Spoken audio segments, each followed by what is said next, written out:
Saya katakan bahwasanya Al-Imam Nawawi membolehkan bid'ah hasanah. Al-Imam Al-Iz bin Abdissalam juga membolehkan bid'ah hasanah. Al-Imam Syafi'i juga membolehkan bid'ah hasanah. Tetapi bid'ah hasanah yang dimaksud oleh mereka para imam bukan yang dimaksud oleh masyarakat umum. Yang dimaksud dengan bid'ah hasanah oleh mereka adalah sarana-sarana. Contohnya apa? Makanya saya akan bacakan di sini perkataan Al-Iz bin Abdissalam tentang yang dimaksud oleh bid'ah hasanah oleh beliau. Al-Iz bin Abdissalam ini ulama besar mazhab Syafi'iyah yang dinukil perkataannya oleh Imam Nawawi. Imam Nawawi sehingga mengikuti mengatakan bahwasanya bid'ah terbagi menjadi 5. Dia mengatakan bid'ah terbagi menjadi 5. Dan sebelum saya membacakan perkataan beliau, saya ingin jelaskan. Yang dimaksud dengan bid'ah hasanah oleh para ulama Syafi'iyah adalah hal-hal yang berkaitan dengan sarana, bukan ritual. Contohnya mereka mengatakan di antara bid'ah hasanah, bid'ah yang wajib atau bid'ah yang mustahab, contohnya bikin jembatan. Contohnya bikin pondok. Bikin pondok ada enggak di zaman Nabi? Pondok ada enggak di zaman Nabi? Enggak ada. Di zaman Nabi orang belajar di masjid enggak ada pondok. Tetapi di zaman sekarang dibuat pondok. Pondok itu bukan ritual ibadah, tapi pondok itu sarana untuk bisa belajar agama. Kemudian contohnya mereka mengatakan ilmu nahwu dan sharaf, ilmu bahasa Arab. Di zaman Nabi tidak ada namanya ilmu nahwu dan sharaf. Kenapa? Karena para sahabat semuanya bisa bahasa Arab. Yang butuh dengan ilmu nahwu dan sharaf adalah kita-kita ini yang bahlul tidak tahu bahasa Arab. Makanya harus belajar ilmu nahwu dan sharaf. Ini tidak ada di zaman Nabi, namun ada di zaman sekarang, dan ini bukan ritual, tapi dia merupakan sarana untuk bisa memahami bahasa Arab. Contohnya lagi ilmu jarh wa ta'dil. Ilmu jarh wa ta'dil adalah ilmu untuk mempelajari dan mengetahui kredibilitas para perawi hadis. Hadis diriwayatkan oleh para perawi. Kita harus tahu bagaimana kredibilitas para perawi ini. Bisa enggak diambil periwayatannya atau tidak? Di zaman Nabi ilmu ini tidak ada. Kenapa? Karena para sahabat langsung meriwayatkan hadis dari Nabi, tidak melalui perantara perawi. Di zaman sekarang butuh, karena dari sahabat sampai kepada kita banyak perawinya. Maka butuh namanya ilmu jarh wa ta'dil. Ilmu ini dinamakan dengan bid'ah yang wajib menurut sebagian ulama. Kita bilang ini yang dimaksud oleh para ulama dengan bid'ah hasanah adalah masalah sarana. Contohnya apa? Mikrofon, ini juga bid'ah, tapi dia sarana. Contohnya mereka mengatakan bid'ah hasanah adalah pengumpulan Al-Qur'an. Di zaman Nabi tidak ada pengumpulan Al-Qur'an, tetapi Al-Qur'an ditulis dalam lembaran-lembaran yang terpisah-pisah. Di zaman Abu Bakar ada ide untuk mengumpulkan Al-Qur'an lembaran-lembaran tersebut. Dan ini disebut dengan bid'ah hasanah karena di zaman Nabi tidak ada. Tetapi pada hakikatnya dia bukan ritual ibadah, tetapi dia sarana untuk mempelajari Al-Qur'an, maka butuh lembaran-lembaran tersebut dikumpulkan. Karena yang disebut dengan bid'ah hasanah oleh sebagian ulama adalah masalah sarana-sarana, bukan ritual. Kalau ritual seperti tadi salat raghaib, salat malam nisfu Sya'ban, tambahan wa barakatuh, mengangkat jenazah sambil berzikir, ini diingkari oleh Imam Nawawi, disebut dengan bid'ah yang mungkar. Sebagian orang-orang Indonesia tatkala melihat ternyata sebagian ulama Syafi'iyah membolehkan bid'ah hasanah, mereka salah paham. Mereka menyangka bid'ah hasanah yang dimaksud kreasi sebebas-bebasnya. Padahal tidak, yang dimaksud dengan bid'ah hasanah adalah masalah sarana dan sarana, bukan membuat ritual ibadah yang baru. Ya. Karena lihat, tatkala Imam Al-Iz bin Abdissalam mengatakan, bid'ah terbagi menjadi bid'ah yang wajib, bid'ah yang haram, bid'ah yang mandub, dan bid'ah yang makruh, dan bid'ah yang mubah. Jadi bid'ah ada berapa? Wajib, mustahab, kemudian makruh, haram, dan mubah. Ada 5 macam bid'ah. Kemudian beliau menyatakan, ada beberapa contoh bid'ah yang wajib, kata beliau. Yang pertama berkecimpung dalam ilmu nahwu, yang dengan ilmu tersebut dipahami perkataan Allah dan perkataan Rasulullah. Hal ini hukumnya wajib. Menjaga syariat tidak mungkin kecuali dengan ilmu nahwu. Contoh kedua adalah menjaga kata-kata yang asing, yang gharib. Jadi di zaman Nabi tidak ada penulisan kata-kata gharib. Jadi ada bahasa Arab, bahasa yang luas.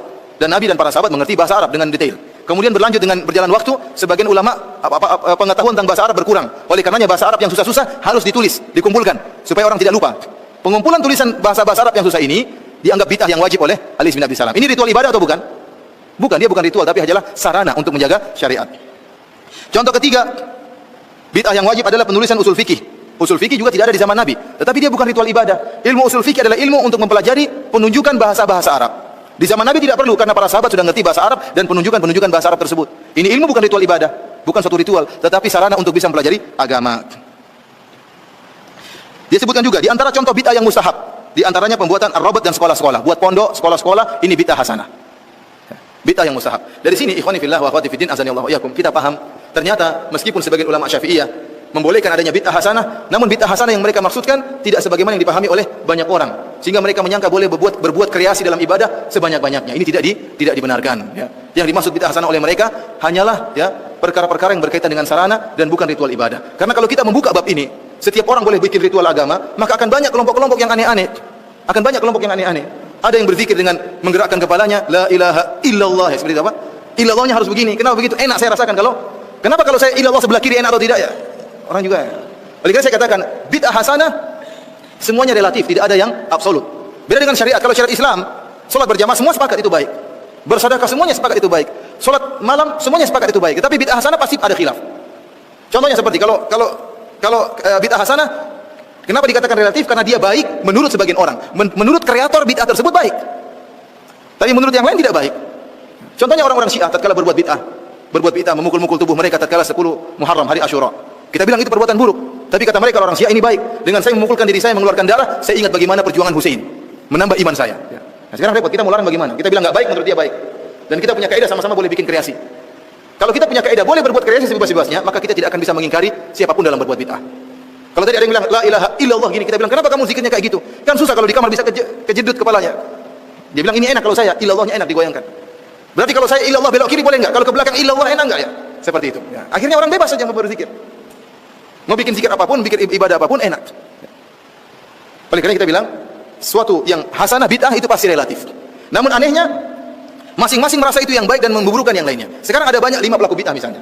Ada thariqah misalnya thariqah Rifaiyah, ada thariqah Tijaniyah, ada thariqah Naqsyabandiyah. Masing-masing punya bid'ah khusus. Masing-masing punya bid'ah khusus. Masing-masing punya salawat khusus. Masing-masing punya cara ibadah khusus. Yang satu menganggap dia yang terbaik, yang lain kurang baik, yang lain juga demikian. Masing-masing merasa terbaik. Itulah akibat dari bid'ah.